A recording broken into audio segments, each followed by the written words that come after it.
Good evening, everybody watching at home and on YouTube and joining us here this evening. My name is Nathan Boudreau, and I have the honor of being the town administrator here in Hubbardston.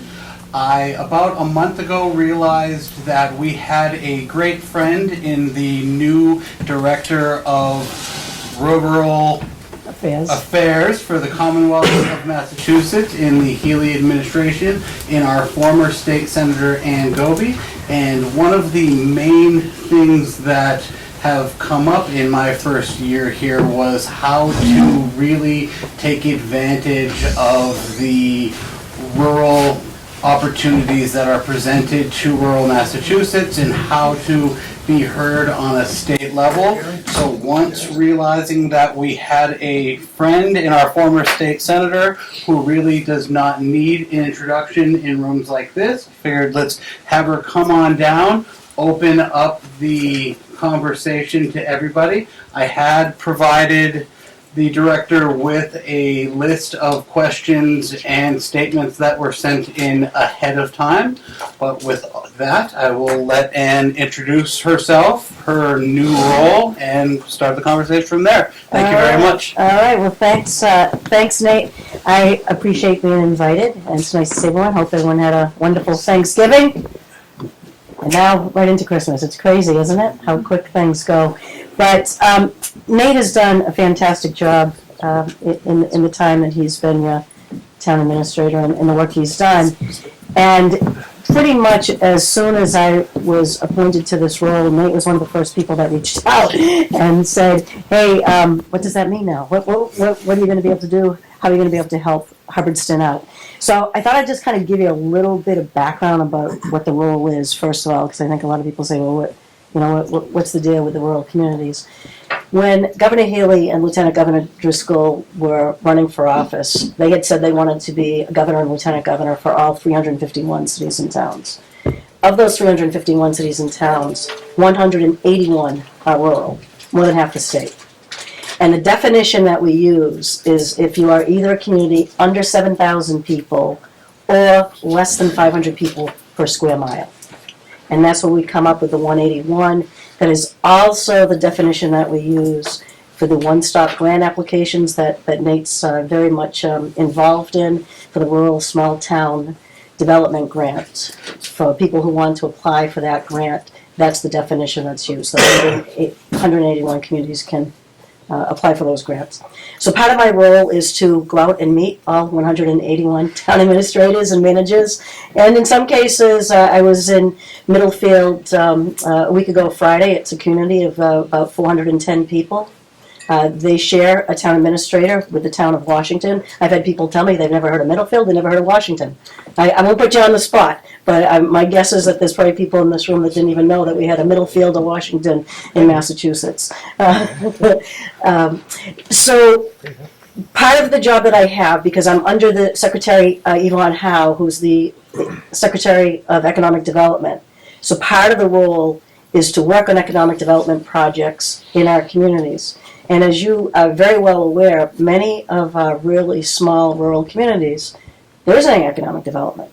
They don't have businesses, or if they do, maybe some home-based businesses. It's very difficult for people. They're not on transportation. The WRTA isn't going down. You could stand out in the middle of the Braintree till the cows come home, literally, and you're not going to see a WRTA bus come down any of the roads, right?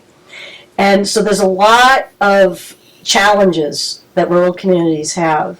In the 21 years that I served in the legislature, I had mainly all rural communities up until this last redistricting in the Senate. But outside of that, it's been all rural communities. And so I've had an opportunity to work on a number of issues, and those are the same things that I'm working on now. So how can I help you? That's kind of like what Nate was asking about. A couple of things that I'm working on right now is that in Massachusetts we have what are known as gateway cities. And these gateway cities, like a Fall River, like a Leominster, and they, because of their designation as a gateway city, they're entitled to different types of grant funding that other cities and towns across the state cannot have. I'm trying to work on a rural designation. I want to see that in Massachusetts. that our rural communities, because of those 181 rural communities, they're not all equal. So just to give you an example, the town of Dover, not to pick on Dover, but it's a rural community. It's also the wealthiest community in the state. They don't need extra help, and they admit it. They don't need extra help, but they are rural. They're a rural community. They're kind of rural by choice because of what they've done with their zoning to become rural and come under the definition. But there are other communities, like Hubbardston, like other communities that struggle, that you do everything that you're supposed to do, that as taxpayers, you pony up every year, you do everything that you can, you support the schools, you support your town budgets, and it's like it's kind of sink or swim, it seems. And part of my role is to get you to swim, and not just swim, not just to survive, but to thrive. And that's what I'm working on, and that's what I'll continue to work on. And I'm really pleased that I've got the support. The governor has been great. The lieutenant governor has been great. The lieutenant governor held 7 statewide meetings. Some of you had been to them. And it was to meet with some town officials, to listen to areas where the government needs to be more helpful. In some cases, you got to let the state's got to get out of your way for you to be able to do things. And whether it's with grants, just give you an example. Chapter 90, right? Chapter 90 every year, you know what you're going to get. After the legislature says how much the money is going to be, the formula is set. By the way, that's something else I'm working on too, because I'd like to see, again, a rural factor to be in every single year in that. Because the small communities, the small rural towns, really get the short part of the stick on that, because of the formula being based on population, economic development, and road mileage. If we took, just to give an example, in this last budget, and I want to thank the legislators that are here, before I left the legislature, we had worked on this to change the formula, to make sure that rural communities, that you would count road mileage and population, forget about the economic development piece. Because as I mentioned, a lot of the rural communities, the small communities, they don't have any economic development. They can't show that part of it. So when you have a formula based on those 3 prongs, you're already going to lose an end, right? So what the legislature did is to look at just road mileage and population. Right now, the Department of Transportation is taking a look. That was a $25 million bump. If that gets distributed according to that formula, 141 of those 181 communities will see a 60% increase in their Chapter 90, including Hubbardston. That's real money. That's big money. So just waiting to see what's going to happen with that, but that's real money for you. Those are the type of issues that I'm going to continue to work on, because I don't want to see that just in one budget cycle. I want to see that year after year after year. In addition to that, for the highway folks, and they know this, and Nate, you know this too, with Chapter 90, you have to fill out all this paperwork. Even though you know you're going to get the money, you fill out all this paperwork in order to get reimbursed, right? It's crazy. It's crazy. It's a lot of work, especially for the small communities that don't have, people work part-time. A lot of my smaller communities, they're open 1 day a week for 3 or 4 hours. That's it. How can they be expected to do this kind of paperwork? So my idea is just send that money out, just like you do with the cherry sheets. Get it up front, and then after the fact, you can let the state know what you spent the money on, and if they want to audit you, if they want to check up on you, let them do it. But it's crazy to make our small communities specifically jump through hoops to get money that they know they're going to get. It's crazy. So those are just a couple things I put on the list too, Nate, that you had mentioned about rural school aid. When I had served in the House and the Senate, I had co-chaired the Regional Schools Caucus with Kim Ferguson when I was in the Senate. And Kim, many of you know from Holden. And every year the big thing was to get, for the regional school transportation reimbursement. I know it's an issue that we've talked about many times. As you know, that when regional schools came into being in the 1960s, the promise by the state was you'd receive 100% reimbursement That was the carrot, right? That you would regionalize. Since the 1960s, with the Wachusett School District being the first and the largest school district, we've received 70, 80, it's up to about 92% this year. It's never been 100%. The other part is that our rural communities, our rural schools, that there's declining enrollments. And so a rural factor was put in about 6 years ago. The first year that we did that, there was $3 million in that. This year it was up to $19 million to be dispersed. Using that, the formula that DESE and the Department of Education comes up with, 68 school districts will benefit from that. Quabbin being one. Quabbin gets a pretty good spike up on their money this year on their rural school aid. It's not enough. The auditor's office has come out, there's been reports that have been done that rural school aid should be up close to $90 million a year. Not 19, not 3, not 5, not 15, not 19, but up to 90 million. To truly make our rural communities, to make people whole. So again, that's going to be one of the pushes. I was very pleased to see at least those 68 communities getting something this year, getting a decent bump from that. And again, I want to thank the legislature for staying with that because that's an extremely important program to do that rural aid. So I do think you'll see that continue. For the first time ever, a governor put that in their budget, Governor Healy. Governor Baker had never put rural school aid coming out of the box in the budget. This governor did. So that shows a dedication by the Healy-Driscoll administration to helping our rural communities and our rural schools. So those, Nate, I forgot what else was on there. Roads and bridges, Okay. schools. We can pull up the email. Now. Public safety. If you want to talk on the legislative attempts to kind of recreate the MSBA. Yeah, so as you know, we have a school building authority in the state, and 1 penny of the sales tax goes to that school building authority to take it off budget. And from that, there's been a whole bunch of schools that have been built, and the Quabbin District has benefited as well from the MSBA funding. Of the 351 cities and towns, 351 need a new building of some sort. Either a public safety building, a highway, work on their town halls. As I mentioned, out in Middlefield, they're using an old elementary school as their town hall, loaded with asbestos. And so every city and town can use a new building.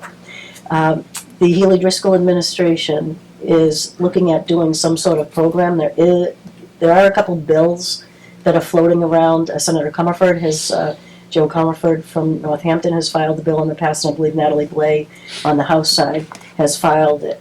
And it would create a similar to what the school building authority, create a municipal building authority. So that, again, I'm not sure in the legislation where the funding is for that, where it would come from, but that is gaining, I think, at least a little bit of traction because everybody needs something. It's sales tax. It's like the school. It's from the sales tax, I think. Okay. The legislation is. Yeah. Okay.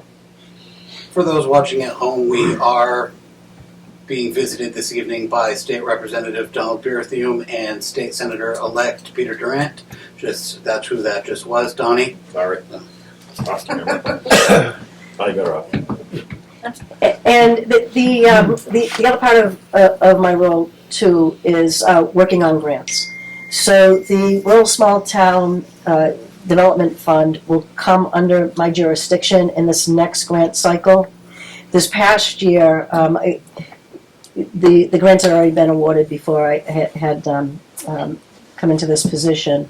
But just to give you an idea, there was only $5 million in that fund. We had 97 communities, rural communities applied for, it was over $77 million of requests for $5 million that was awarded. And so we ended up making 17 awards. so extremely oversubscribed. I'm trying to work to get at least that amount in that up. I'd like to see at least $15 million in that grant fund. And also, it has a cap right now of $500,000. And while $500,000 sounds like a lot of money, if you start talking to folks and you try to do anything, it's really difficult to do things for $500,000 when it's a big project. So I'd like to see the cap removed, and I'd like to see a little bit more money in that fund. So I'm working with the administration on that right now. There's an economic development plan that will be coming out probably the beginning of the new year, and it'll find its way over to the legislature. And obviously, if that is in there, I would expect their support for that. Yes, Nate? So, Ann, I was thinking we could take the first question from the residents here today. I Okay. also wanted to let the people here know, I don't know exactly who she is, but there is a woman named Tracy here. Are you Tracy? Hi, Tracy.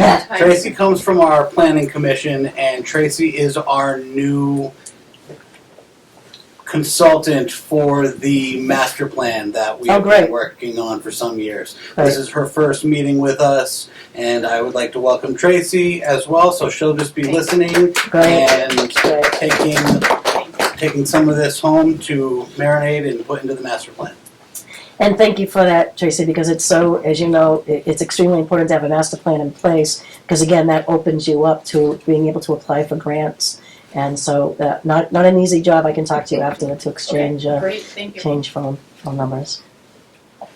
And to those watching at home, if you want to ask questions, please do like Beth Rogerio, who just asked, "Hi Nathan, Ann's discussion is not completely clear. Could you please move the speakers closer to the microphone?" So if anyone has any questions, do it just like that, and I will do that. Okay. But if anyone here wants to ask the first question, have at it. Behind you. Yeah. Hi, Glenn Gurry of Hubbardston, over there on Geordie Lane. So I came here and you kind of addressed some of it in the beginning, the Chapter 90 funds. Yes. So I don't know how long they have been stable funded at whatever the number is. But I do know it's buying less and less every year, right? So someone told me 10 years, 15 years. I don't know what the number is, but that's an incredibly long time. It's $200 million, and you're right. It hasn't moved the needle very much at all. Yeah. So, and that's something that's very visible. Right. Every time you leave your driveway, you're on the roads, and our director is doing his best with what funds he does have. We simply need more funds, and I kind of applaud the efforts to come up with a new formula to address that lack of funds. But again, looking at the history, whether it be 10, 15, whatever, how many years it is, it would be nice in the new formula to build something in that has an inflation adjustment. I mean, you talked about, was it 60% bump? Right. That's a nice chunk of money Yeah. that Hubbardston would love to see. Right. You could do a lot with that money. But 10 years from now, we might be back in the same position. So again, that's your thoughts. So the trying to increase that every year is done on the legislative level. I can tell you that for the past several years that the House has put it at 200, the Senate's gone at 300, and it's ended up at 200. So it's part of the process. It's an arguing process between the two branches every year. Unfortunately, it shouldn't be that way, but it is. And we know that with the same money every year and stuff costs a lot more money, unfortunately. It's if the prices were the same now as they were 10 years ago, everything will be okay, but it's not. So it's a battle every year to try to get that higher. So I guess I don't understand. It would seem to me the argument could easily be made. The You know, argument the funds we're getting now is the same we're getting 10 years ago. How can that be equitable? and we make that argument all the time, just the people that make those decisions higher up don't always listen to us, unfortunately. So. But it is. That almost never happens in Massachusetts. Yeah.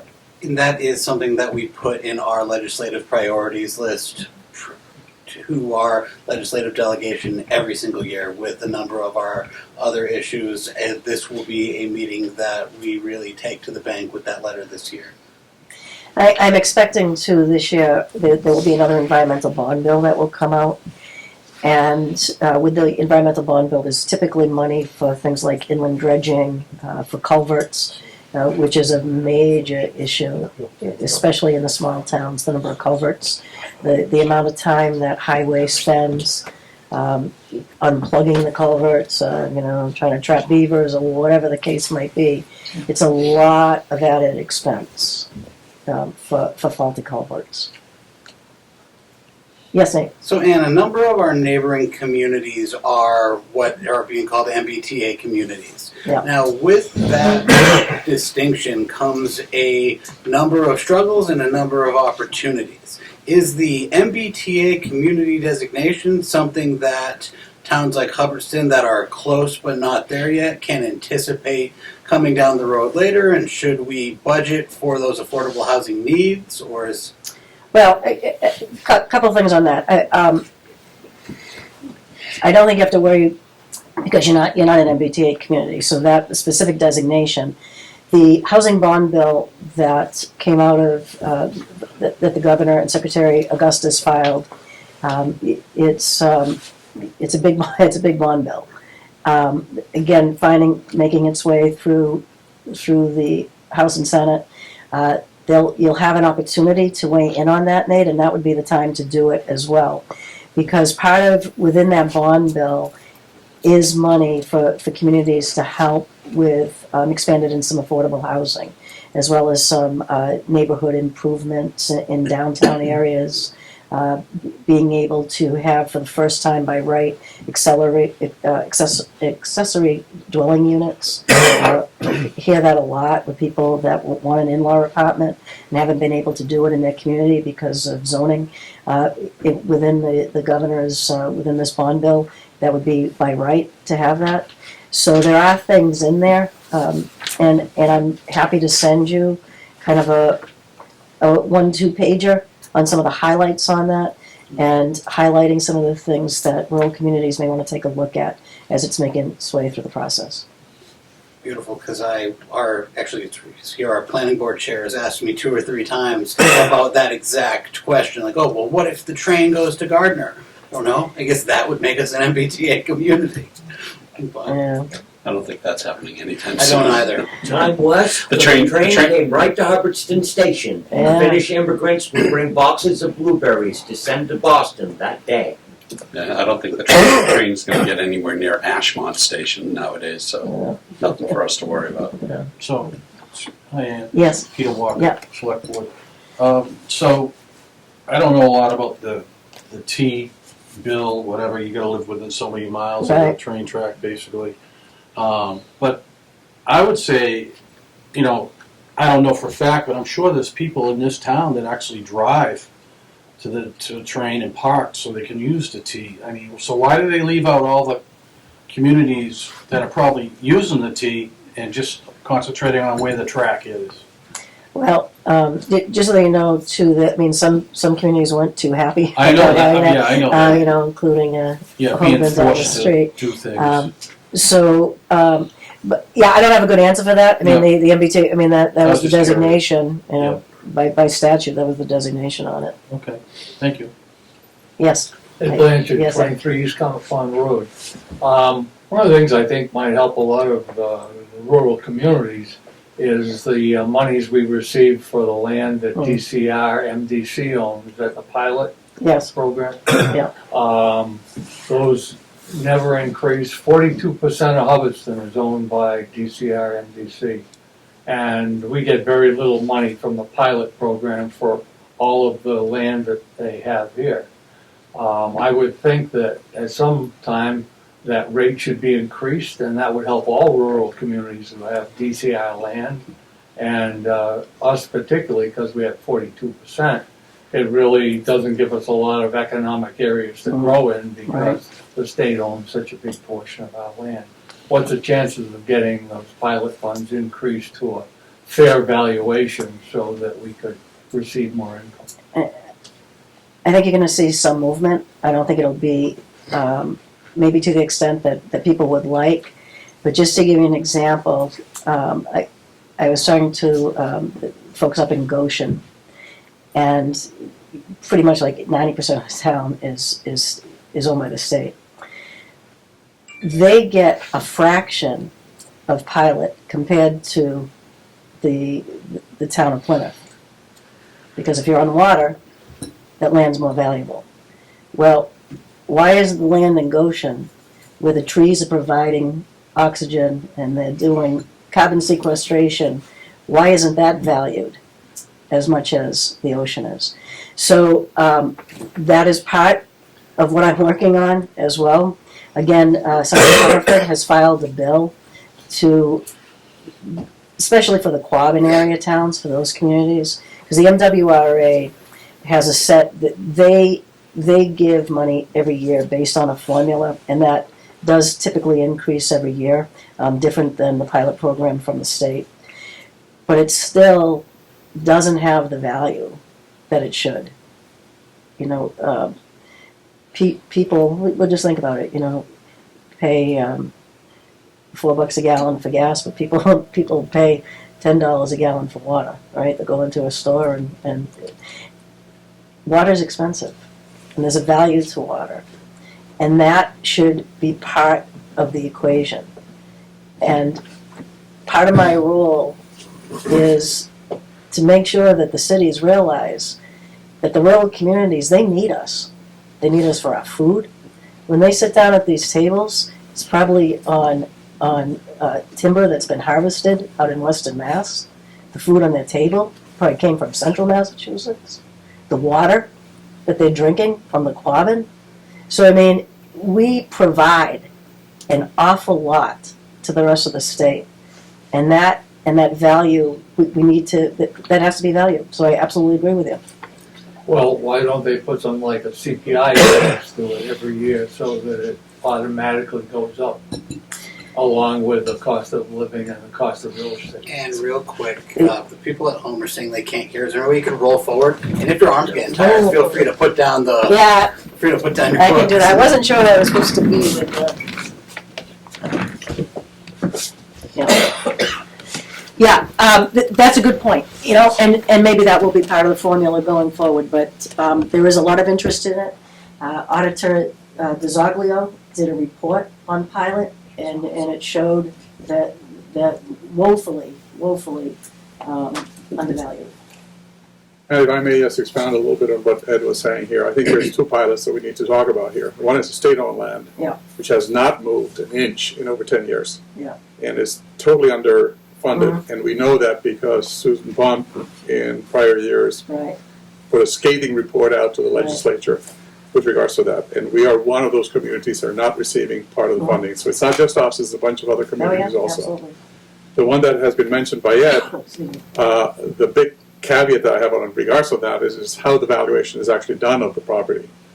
And I think to your point, not only is it undervalued, but on top of everything, it prevents communities such as ours to do any kind of development.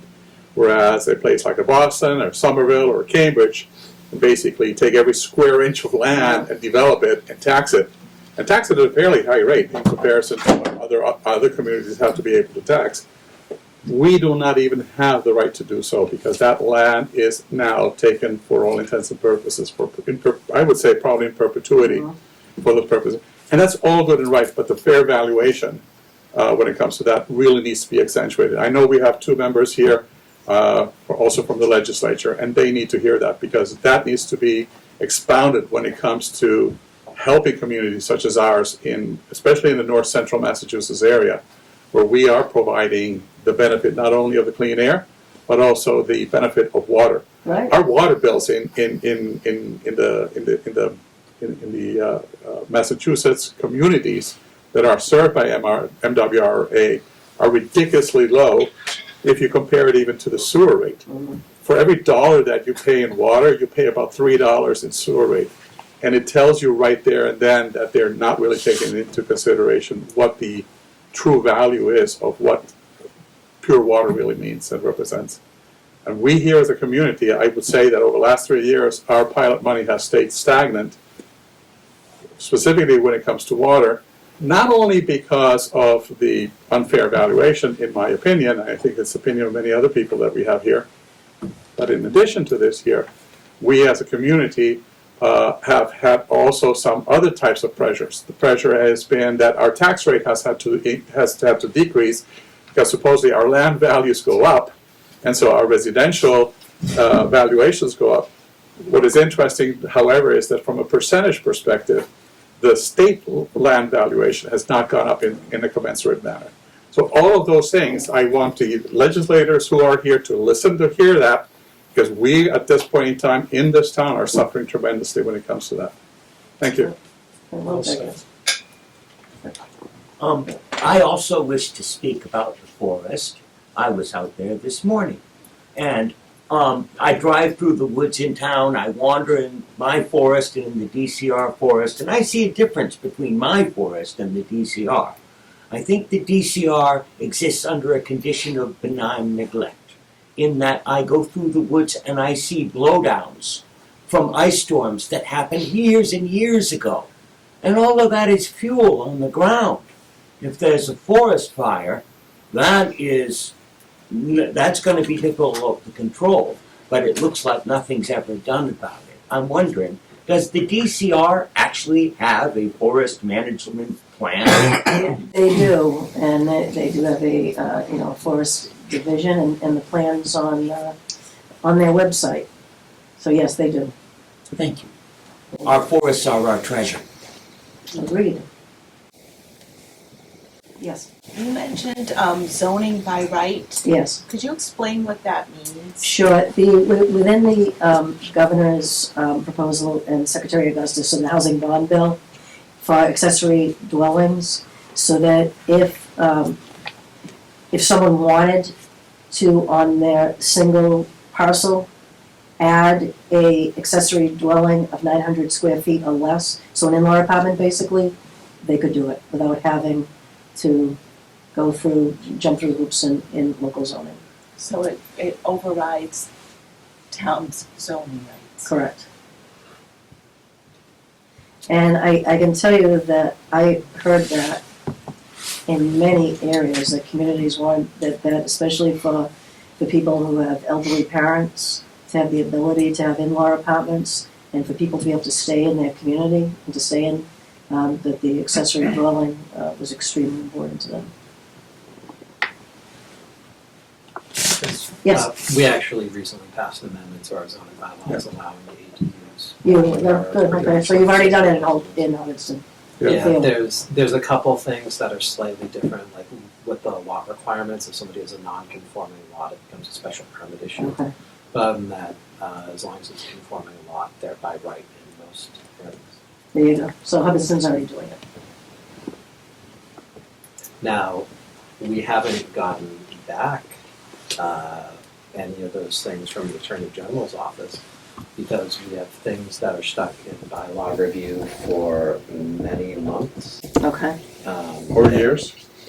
For quite a long period of time. And I know Nate and our town clerk is working very hard with the Attorney General's office to try to push those forward, but we have 3 that are all really reasonable. Yeah, I'll be happy to circle back with Nate on that. I know that I had reached out to the AG's office for another community, and my understanding was that the majority of the zoning ones were going to be done by the end of November.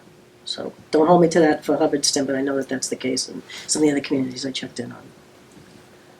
Yeah, it's a really important issue. I think, like, I have elderly mom and children who would Yeah. love to live in Hubbardston, but already my son and granddaughter, they've had to move to Templeton, which isn't far, but, you know, they're in a trailer, whereas it would be nice, they could live somewhere nice in town instead of having to leave. Right. They love this, you know, the school here is a great school for our kids, and, you know, we don't want to have to move our kids out. So, I mean, we need more affordable housing as well, definitely. Of something that might be interesting from a zoning standpoint because it's something kind of new and to the best of my knowledge we're the only folks who are currently working on it. We took a look at some of the agricultural accessory bylaws that folks were implementing, and found out that if we were to just copy and paste them and bring them over, they didn't really work for us, because although we have some pretty sizable farms in town, they're being run by folks who are either retired or it's their second job or they're working full time. So it was creating an issue when you try to balance the income against Schedule F. So we created something that's going to go to a listening session next Wednesday.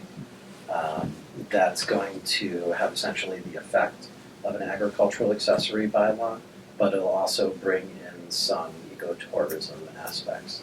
And we're still working on it and dialing it in, but to the best of my knowledge, it's... Well, I'd be interested to hear a little bit more about that. I sit on the Ag Commission, in this, we have a commission report. It's chaired by the Speaker Pro Tem in the House, Kate Hogan, and on the Senate side, Senator Comerford again, chairs it on the Senate side. And we've been meeting once a month to talk about tourism issues, talking about buy local and other things that we can do to support the agricultural community. So I'd be interested in what you have on that, because our report, we have a couple more hearings. We tend to have, we should have a report done by May. So I'd be curious what you have. Again, I can talk to you afterward, because if it's something that looks like it would be good statewide, I'd be very interested. Yeah, it's an overlay. We're doing it as an Overlay district, yeah. Yeah, because we figured that that's going to give us the best opportunity to have discussions about where it's the most appropriate. Okay. So. Good. The point I wanted to make on that is that advertising this area as a reachable spot from Boston or even from the inside of the 128 belt is a tremendous attractiveness when it comes to tourism.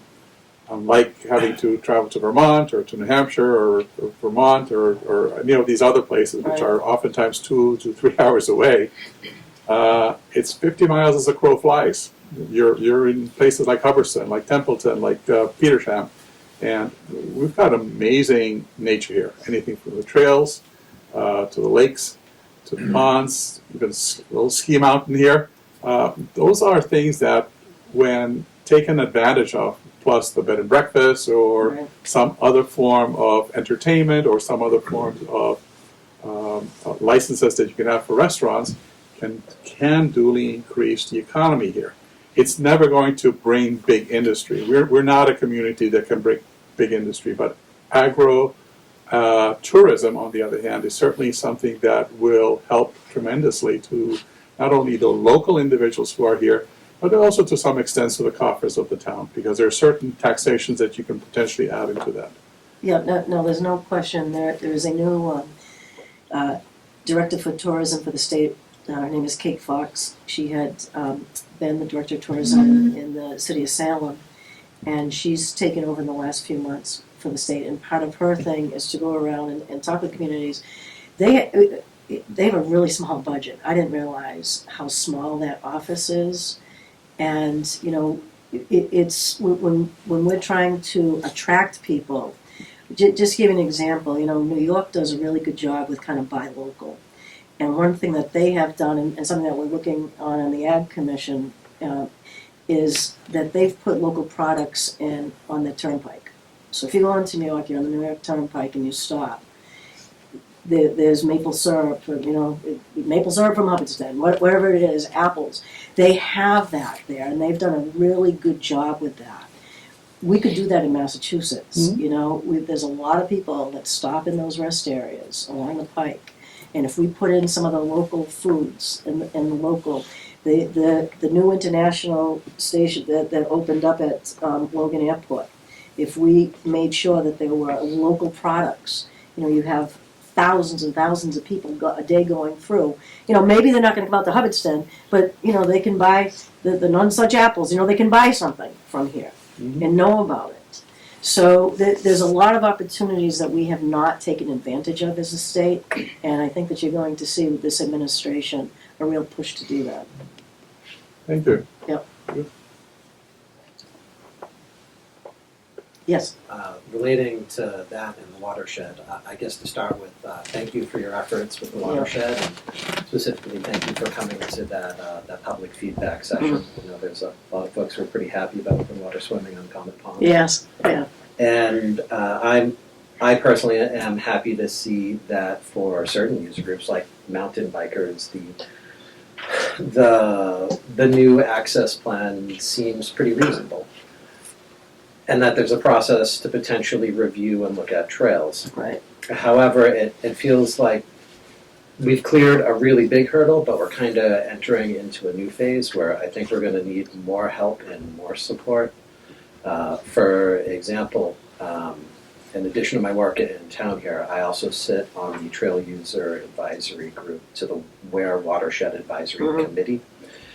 And we recently had a discussion about doing a pretty substantial project for Covered Bridge. And one of the things that came up in the conversation as well, we're going to have to add new run-ups to that bridge, and that means you're going to have to give a trail somewhere else to keep mileage net zero. And we're just shaking our head because it feels like we've made so much progress, but we're kind of falling back a little bit. And for us, this isn't just a recreation issue.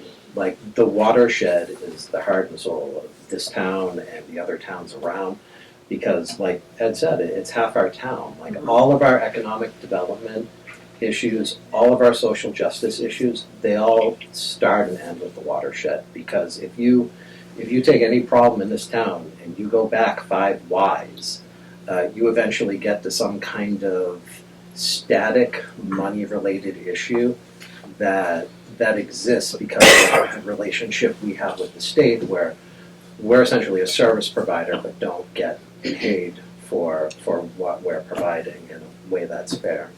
So being able to have this reasonable access to the watershed and have reasonable trails and have everybody in the state sound like the Mass Trails people, and have everybody sound a little bit more like where the conversation's going with the Office of Outdoor Recreation.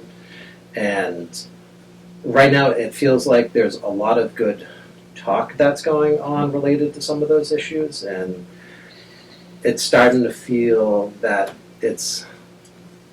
the execution could be a little shaky as we go. And it's not because of any of those folks that are in the new spotlight. I think Paul's going to do a great job. I think You're talking about Paul Jane, and Paul's the new director for outdoor recreation, and Paul will do a great job.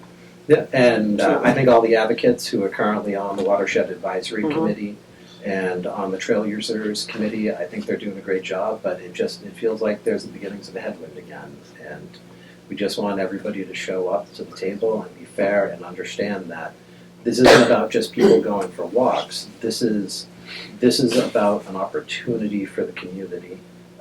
This is about our economic development plans. These are features in all of these towns' master plans and their open space plans. Like, it's core. We don't have a lot we can do for economic development, but we can effectively leverage our open space to get people out in sustainable ways and hopefully get people into the town to spend money. So it's important in a way that's strategic and not just a nice to have.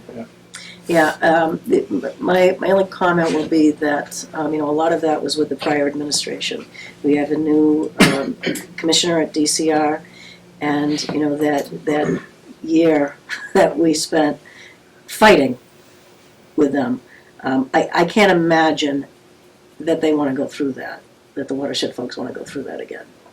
So, anyway. Because he mentioned the open water swimming, are you familiar with the DCR plan for what they're going to do? The only thing that I had heard, I saw something about, you talking about the parking, Ed? Yes. Yeah, I saw something about a recommendation, but I don't think that's set in stone yet. Okay. We'll, rather than take up people's time tonight, we'll get back to you on that. Yeah, please do. The plan has got tremendous liability and flaw to it. But we'll work with you on that. Yeah, thank you. I have been in contact with Mass Audubon on it as well. Yes, Nate.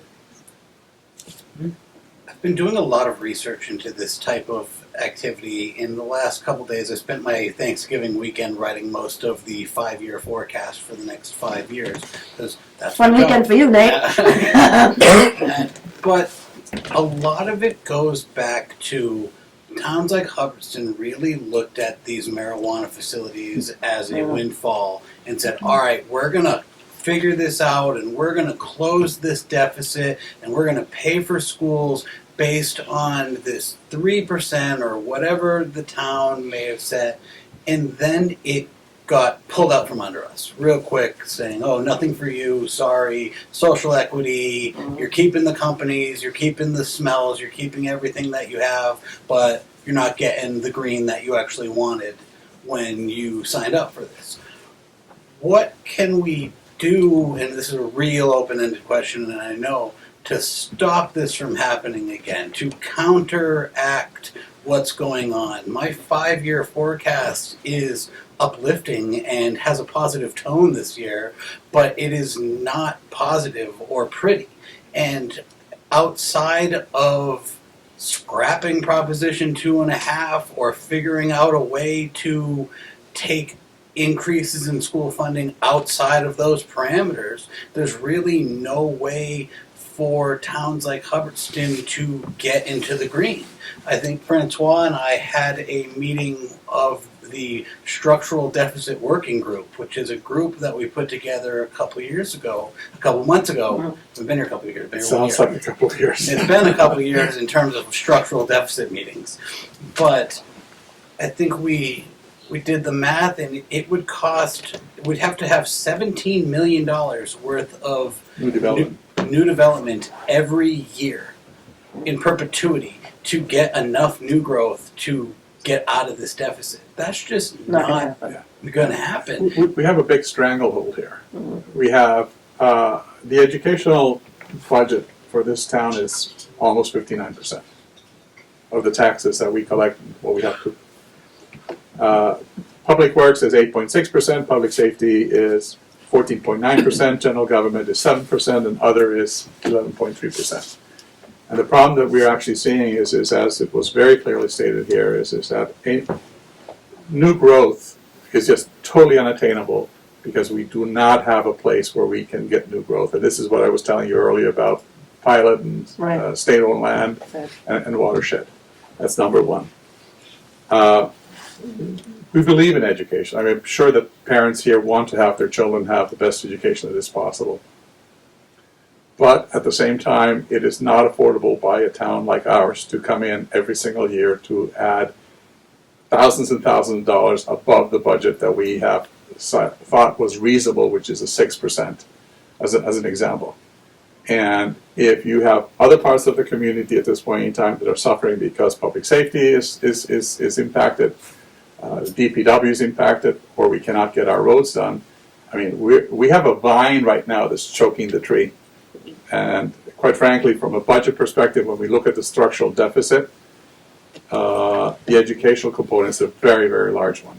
And we're trying to find other ways. So for example, I've spoken a lot about the pilot money, see if we can maybe get a little bit of additional runway here and where we can survive another few years without having to go in and potentially have to ask for an override, if that were even doable. The problem here is that in this particular community, the way we are structuring ourselves, because we do not have much land to develop or really economic development other than what we currently can with the very few resources that we have, you cannot ask a community in a town to do an override every year. No. And it's just not going to pass here. And just to go back, I was going to circle back around. One of the greatest hits of the Baker administration was the Municipal Modernization Act. I guess we call it 1.0. Yeah. The hold harmless agreement in the watershed property helped the town of Hubbardston tremendously. Can we anticipate that something along those lines, a big monetary win, is coming in this Municipal Modernization 2.0? Yeah, you will see something, and that was the reason that the Lieutenant Governor held those meetings around the state. She heard those type of concerns loud and clear. At each one of those meetings, I had asked that there be time set aside at the end for the rural communities to be able to meet.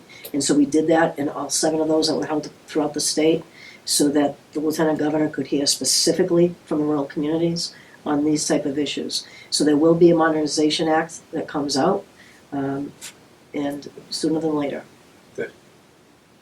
Look forward to it. Yeah. Hi, Kathy Hanscade, Ladybug Farm, Williamsville Road.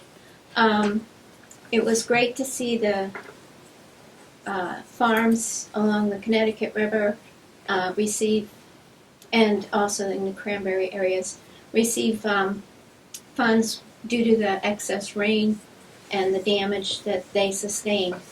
However, there wasn't $1 that I'm aware of that helped little guys, the little farms around our state. We've all suffered this year, and there was nothing offered to the small farmer, as far as I know. So there was, Department of Ag had funding available, because I know that one of my farmers in Barry took advantage of it, that you could have put in for, if you hadn't received that. Are you part of Mass Farm Bureau by any chance? Oh yeah, I see. I read all that That stuff. would have, yeah. I didn't. I guess I missed that, but I'm sure that. There was, you had to, there were some parameters on it, on Right. how much product you lost of produce or whatever, Mhm. and the percentages of what it was of your yearly. But so one there of the were- things that comes under that Yeah. stipulation is if you're a multi-product farm, Mhm. I grow the alphabet of vegetables and fruits on a very small scale, you can apply. Instead of making it a general fund for loss Mhm. total, not just strawberries or not Right, just this right. or that. That's also a factor for a lot of very small farms, because we diversify in order to try and make a profit. And I don't really think that that's being addressed. So if you could bring that to Sure. the Ag Commission, Yeah, I will. that would be I will. greatly appreciated. But I can tell you that Commissioner Randall, is committed. She's the Mhm. Ag Commissioner, is committed to making sure that our small farms stay viable, because we need them. So we've got about time for 2 more questions to make sure that the time of the director is taken valuably. So if anyone here or online has an additional question, probably say we give this about 10 more minutes and then call it a day at 1 hour. All right. Sounds good. You've been doing this a while, you're pretty good at this. I do want to ask, I know people don't want to hear it. There's funding for illegals to house them and feed them. And that money became available somehow, but our Chapter 90 money can't go up? I don't understand that. Well, it's all, the Chapter 90 is through the legislature, and so, And what The- about the money to fund illegals? well, there's money that's being held up in a bill right now that's still in the But they're legislature, spending money now. and there's money that's being 45 held up million right a now. Maria, this is more of a legislative question, but I so just wanna after know. this, there are 2 legislators. Yeah, I would direct it to the That's 2 the big legislators in the room. After this, there will be time to discuss with the legislators or with the director different questions. I I think told you this would nobody be, wanted to hear that. Well, no, I would say ask you've got legislators here in the room. There are, we could talk about this all night if you want, but there are people that are staying in the emergency shelters that are not just immigrants. There's elderly, there's families, the kids. And, you can shake your head, but that's the truth, and people don't want to see that. You can listen to the Fox News version of it and just think it's illegals, and that's how we're taken care of, but anyway. hey, Mr. Boudreau, online, no relation. You have raised your hand. Frank?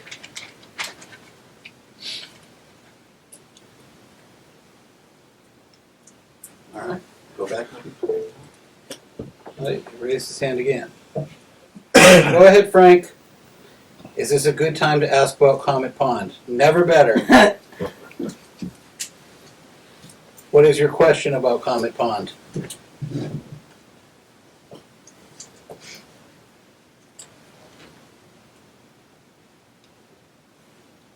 you have your mic on?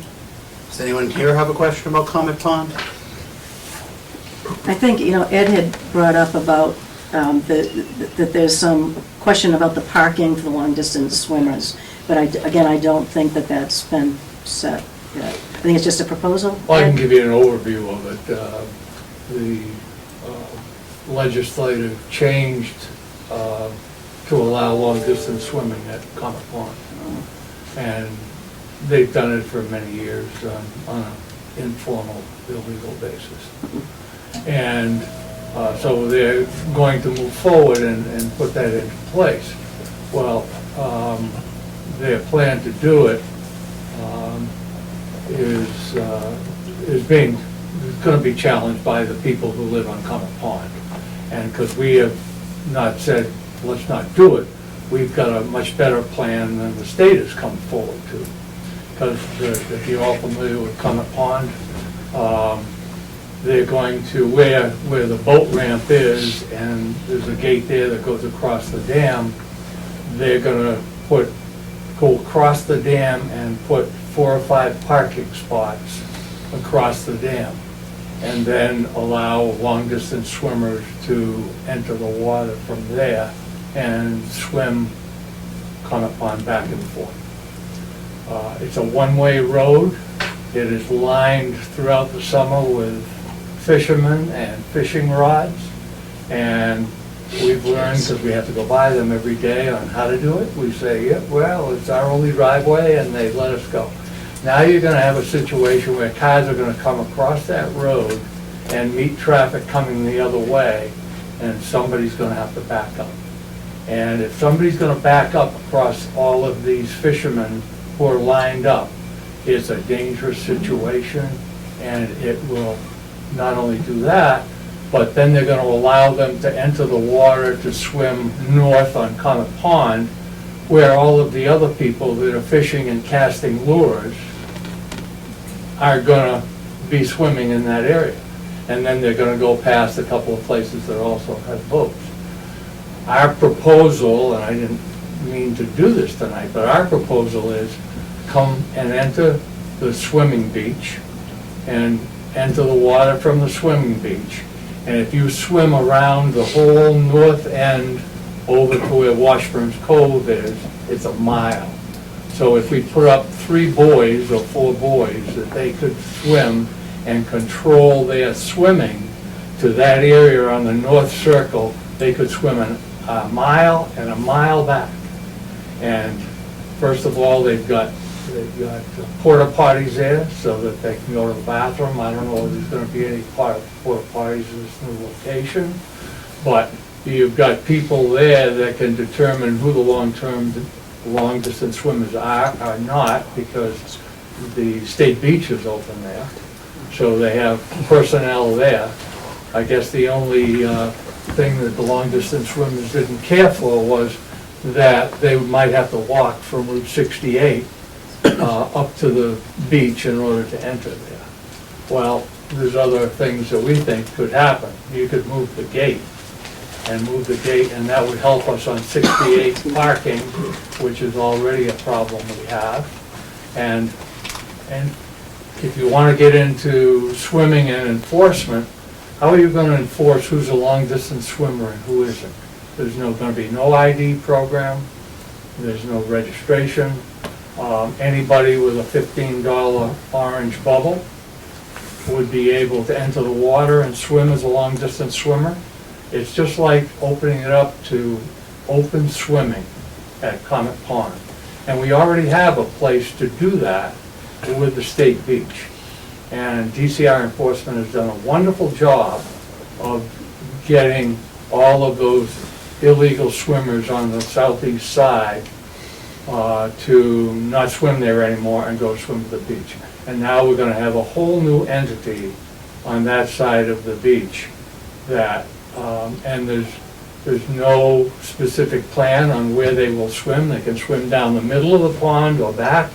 And this pond has been a fishing pond for ages. And you got boats out there with 200 feet of line and a treble hook on the back of them. And how many long-distance swimmers do we have? You have a pretty good idea of that, because we're about 60 people at that mob, at that mob meeting There were at quite a Quabbin. few. Yeah, there were quite a few. Yeah, and that was a mob meeting that I was really concerned about whether DCR people would be able to, I was wondering if there was even police there. But, so that's 60 people, so 60 people turns into how many?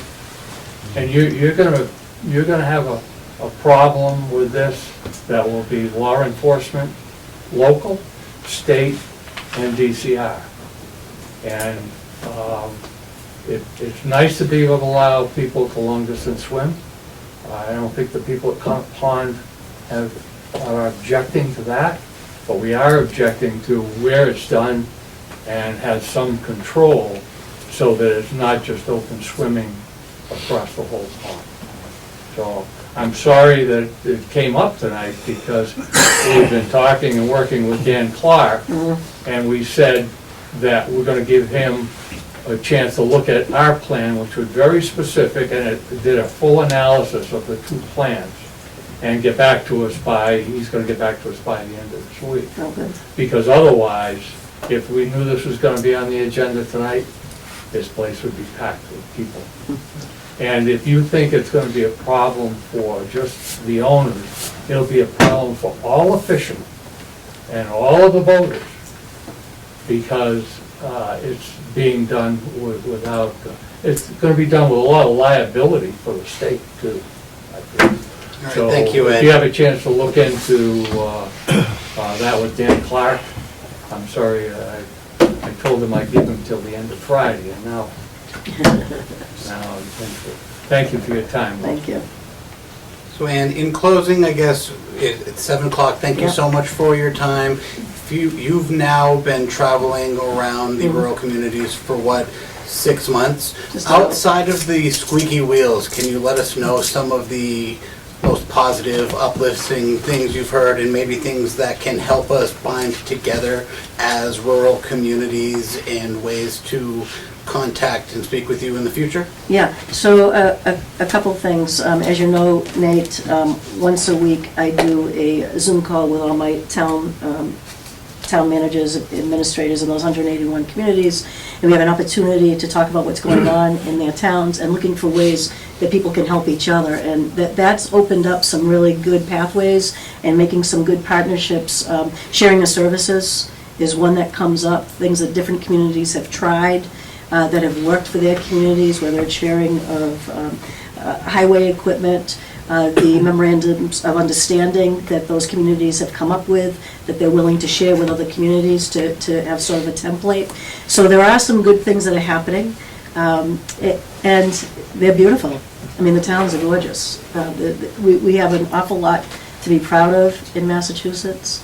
We have gorgeous communities with people that care about their communities, people who care about one another, that want to be helpful to people. And so it's all good. It's all good. And we'll make some, I think there's a lot of low-hanging fruit, if you will, that can be done to help our rural communities, and looking forward to doing that. So to tackle the easy stuff, but not to shy away from the hard stuff. I don't shy away from things. Thank you very much. Okay.